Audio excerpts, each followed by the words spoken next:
Believing is seeing, but not seeing with your eyes is seeing with your heart. That's why 2 Corinthians chapter 5 and verse 7 says that we walk by faith and not by sight.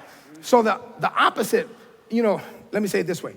The opposite of faith, a lot of people, if I just say random person on the street, what's the opposite of faith? People say, well, the opposite of faith is doubt. Most people say that. But you have to look at things from God's point of view. It's just like if you say, what's the opposite of love? Most people say hate.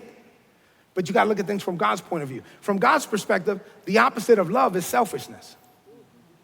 All right, I'm not gonna teach on that. And then from God's perspective, the opposite of faith is natural sight. The opposite of faith is sight. If you can only live by what you see, if you're only gonna believe it when you get the letter in the mail, if you go into the website every day, refresh, oh, it hasn't happened yet, refresh, oh, it hasn't happened yet, refresh, hasn't happened yet, then you're not living no different than the people down here in this world. You gotta be saying, refresh, it hasn't caught up yet. You know what I'm saying?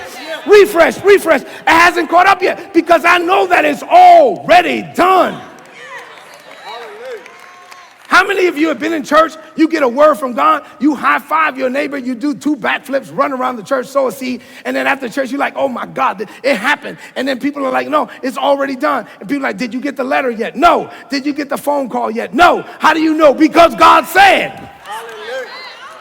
And I believe it. I see it, and I believe it. Say amen to that.